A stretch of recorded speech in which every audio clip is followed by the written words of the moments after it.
Мне кажется, что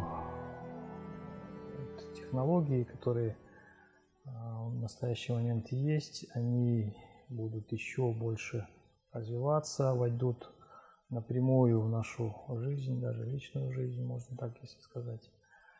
Будут созданы большие базы данных, будут учтены практически все объекты, начиная там от природных ресурсов до людей самих, да, то есть, грубо говоря, будет в какой местности какие растения растут, какие деревья растут, это будет в одном месте, в одной базе данных, и в том числе вот и наша жизнь, чем мы занимаемся, кто мы, откуда мы и так далее.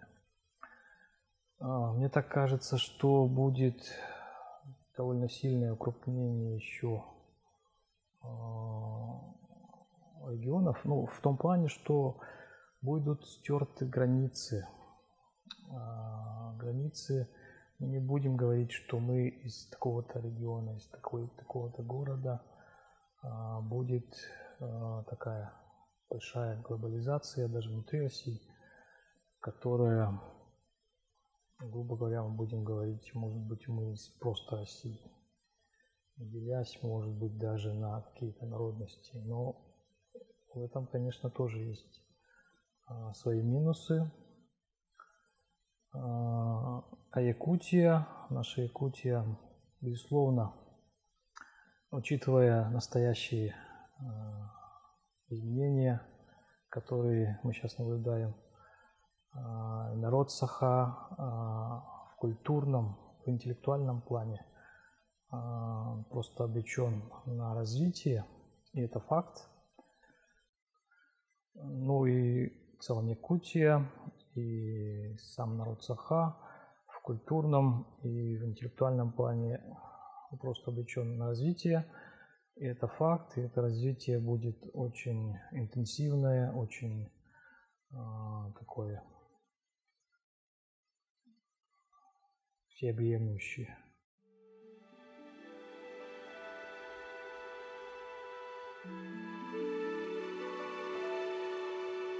У нас будут очень много мостов, очень много там дорог развито, построено, домов. Об этом, наверное, уже говорили. Мне кажется, вот эти все дороги, которые мы строим, они потеряют смысл, когда технологии дойдут до того, что сделают летающую машину. Нам эти дороги просто не будут необходимы.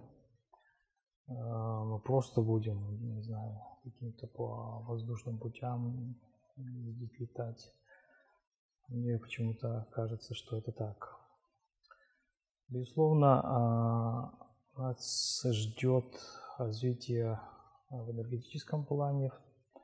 Будут открыты новые источники энергии, которые позволят в наших даже суровых условиях работать.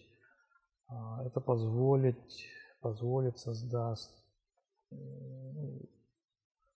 создать более такие компактные машины и технологию, которая будет работать универсально, что и в холодных условиях, что и в космосе, и, в общем говоря, в суровых таких условиях. Космос, мне кажется, тогда уже станет не таким далеким, как сейчас. Он будет довольно близок. Люди будут очень часто летать на экскурсии, даже массово. Начнется, так скажем, освоение не такого далекого космоса. Вот эта глобализация, которая наблюдается сейчас, и она будет развиваться, оно, скорее всего, приведет, вот, как я уже говорил, к стиранию границ, стран даже.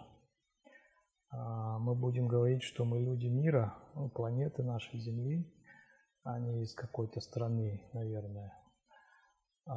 И это приведет, скорее всего, к утрате, к сожалению, таких многих языков, культур, народностей. И в этом отношении я очень надеюсь, что мы, как народ Саха, сохраним нашу культуру, наш язык, станет нас еще больше, и будем развиваться. Народ, мне кажется, население Земли станет больше, еще больше. И это заставит задуматься об освоении ближайших планет, скорее всего, с целью сохранения земных ресурсов, чистой воды, продуктов и так далее, и так далее.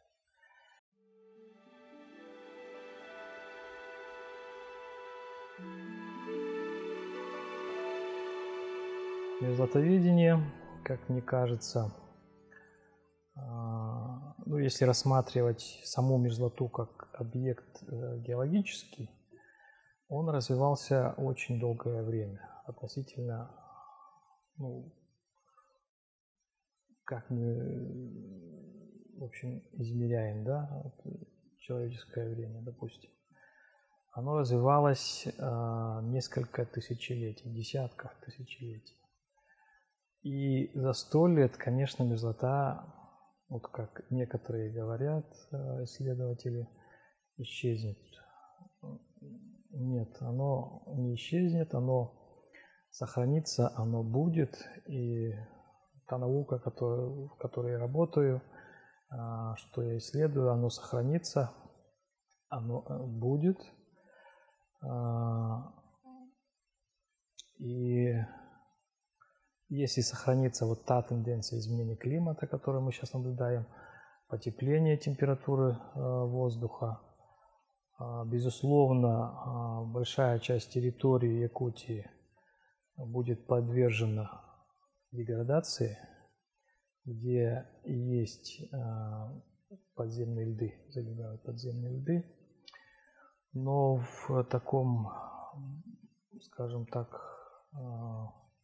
далеком будущем, если не считать это 100 лет, а может быть 200-300 лет, наша территория, возможно, станет, если у нас температуры повышаются среднегодовые, если в настоящий момент у нас по прошлому году, судить, это было около минус 8 градусов, если этот показатель повысится, станет около нуля, нам просто жить здесь станет комфортнее в том плане, что климат изменится. Сейчас мы проводим экспедиции большие, сами выезжаем, смотрим, устанавливаем оборудование. Это будет за нас делать, безусловно, роботы. То есть какие-то машины, технологии, которые будут выезжать, а люди просто будут управлять. Но, несомненно, надо быть ближе к объекту своих исследований. Если мы не будем понимать наш объект исследований, чувствовать его, мы не добьемся больших результатов. Хочу пожелать, наверное, будущему поколению не терять той энергии, искры, которая есть, быть всегда ближе, то есть к народу, каждому, то есть возможно, за счет развития технологий мы можем потерять ту социализацию, которую мы сейчас имеем. Я хочу пожелать будущему поколению не терять этого, а больше общаться не только по телефону, но и вживую, чтобы человечество дальше развивалось, становилось успешнее.